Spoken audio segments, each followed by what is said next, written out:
Nourish the gods with yajna, and they shall nourish you, and thus nourishing one another, both men and gods, you shall attain the highest good.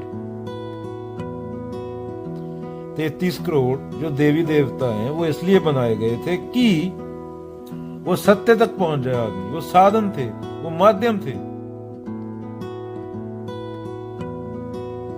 कोई रास्ते में tent लगा सकता है, घर नहीं बना सकता। जिंदगी चलने का नाम है। बहता पानी निर्मला, बंदे सुगंधा हुए। पानी जब रुक जाता है तो वहां मच्छर आ जाते हैं ना। तो वो मूर्तियां संकेतक बात थी। अगर वो मूर्तियों का तभी उपयोग है जब वो तुम्हें सत्य तक पहुंचाती हैं। उनको यूज कर सकते हो तुम। वो माध्यम हो सकती है, वो सीढ़ी हो सकती है। पौड़ी होती है ना, सीढ़ी होती है ऊपर चढ़ने के लिए कोठे पे। पर वहां पे रुक नहीं जाना था, मूर्तियों ले घूमना नहीं था। मेरी मूर्ति, मेरी मूर्ति, मेरे राम, मेरे कृष्ण। अरे तेरे पर्सनल को तो खत्म करने की बात हो रही है गीता में, अष्टवक्र गीता में। हर आदमी का कंडीशनिंग डिफरेंट होता है। वो किसी चीज को देखेगा, जैसे पेड़ के सब पत्ते डिफरेंट होते हैं, आकार प्रकार डिफरेंट होते हैं। वो किसी चीज को देखेगा तो वो डिफरेंट तरीके से देखेगा। तो हर किसी को उसके मुताबिक भगवान बनाने की आजादी थी इंडिया में। पर एंड गोल सत्य बोला गया है, क्योंकि सत्य तक पहुंचना है ना, ट्रुथ।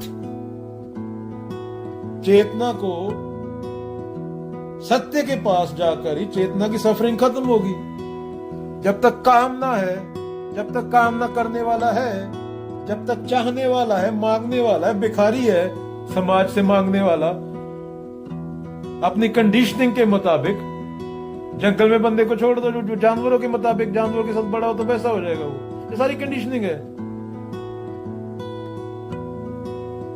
तो पंजाबी किसी के बच्चे को ऑस्ट्रेलिया में छोड़ दे, किसी गोरे पेरेंट्स के पास पैदा होते ही, तेरे को पता भी नहीं लगेगा 20 साल बाद पंजाबी है, ऑस्ट्रेलियन हो जाएगा पूरा। गोद दे दे।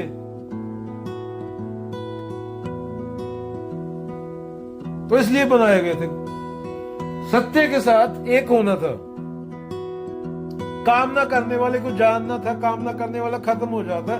साक्षी भाव जो है वहां पे मेमोरी, कंडीशनिंग, मान्यता, धारणा, रूढ़िवादिता, ढकोसले, परंपरा, धर्म, ये चीजों की वहां जरूरत नहीं है। बिल्डिंगों की आकार प्रकार, बड़ा छोटा, नीचा, काला गोरा, औरत मर्द, कनेडियन अमेरिकन, कुत्ता बिल्ला आदमी, सब एक है। वहां सबके अंदर एक चेतना है, वही मालिक है। वो पेड़, ये मैं, 30 साल बाद तो मिट्टी हो जाएगा, उसके ऊपर एक और पेड़, उसके ऊपर पेड़ खड़ा हो जाएगा, उसी पेड़ में से फल खाएगा कोई और, वो आदमी के अंदर चढ़ जाएगा, उसी का शरीर बन जाएगा। जो ज्ञानी होता है, जो देख लेता है, वो मुक्त हो जाता है। और गोल लिबरेशन बोला गया, एंड गोल। माथे तिल खतमाला बना, लोग राम खिलौना जाना। खिलौना बनाया, घूमना नहीं था। मेरे वाला है, तेरे वाला है। सत्य एक है, उसके अलावा है ही नहीं। तुम ही नहीं हो। तुम्हारा सबसे बड़ा बुलेखा है कि तुम हो। तुम, तुम्हारी मान्यता हो, कंडीशनिंग हो, ईगो हो, तुम अहम हो। ईगो कभी सही हो सकती है। लोभ अहंकार गुरु ग्रंथ साहब में कितने बार बोला गया है, पर समझने वाले है नहीं, डर लगता है। गुरु ग्रंथ साहब तो पढ़ने में डर लगेगा। हिंदू को गीता पढ़ने में डर लगेगी। उसको माथा टेकना आसान है, कहानियां बनाना आसान है। गंदे खुद हैं और कहानियां बना रखी। कृष्ण गोपियों के कपड़े चुरा लेते थे। अरे तू वहां पे बैठा था क्या? संकेतक बात है। वो बताने की कोशिश की गई है। वेद व्यास ने लिखा है महाभारत, पर बात तो गीता की है ना। महाभारत को क्यों पढ़ रहा है? कि आदमी सत्य तक पहुंच सकता है। जो आदमी बचपन में माखन चुराता हो, जो आदमी बचपन में ऐसा हो, तेरे जैसा विकार हो, वो सत्य हो सकता है। उसके मुंह से गीता निकल सकती है। पर हम मूर्ख समझे नहीं। हम इतने बड़े मूर्ख हैं। हम हर चीज को तबाह कर डालते हैं, जिसे अपना बोलते हैं। जिसे मेरा बोल दिया, वो आदमी हो, कुत्ता हो, बिल्ला हो, पंछी हो, कोई, उसको उसकी आजादी छीनेंगे। सबसे पहले कुत्ते गले में संकल डाल देंगे। तोते को पिंजरे में बंद कर देंगे।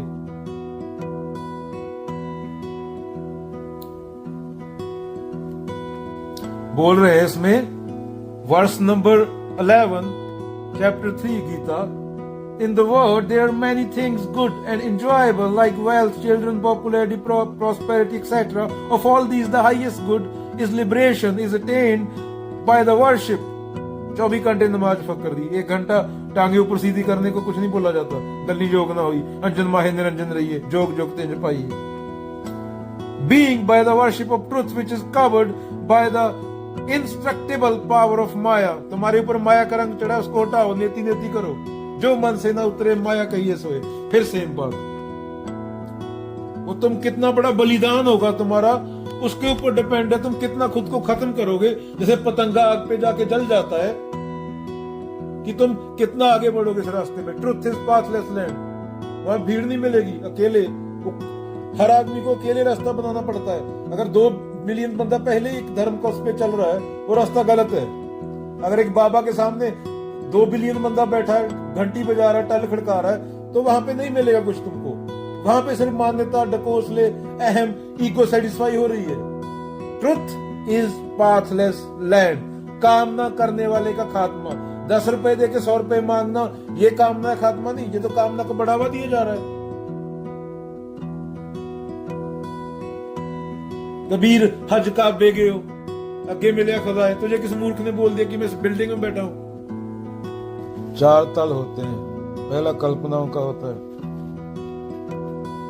कहानियां बनाते हैं लोग, 95% जनता उन कहानियों में ही जीती है।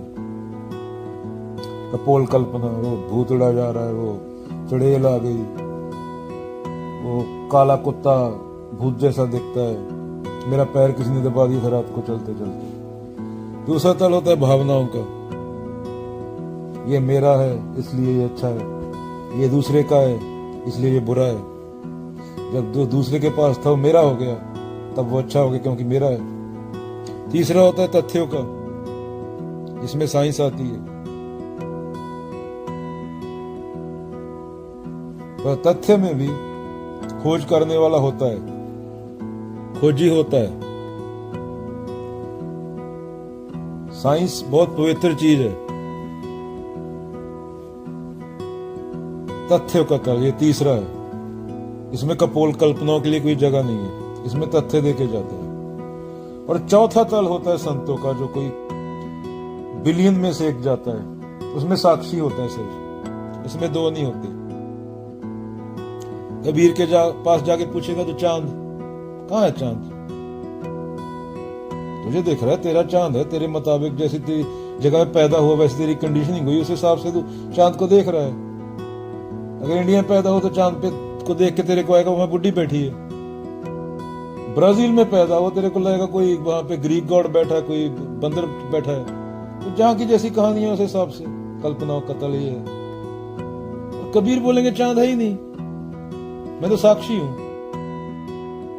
यहाँ पे मेमोरी नहीं, यहाँ पे कोई तथ्य नहीं, यहाँ पे ना देखने वाला है ना दिखने वाला है।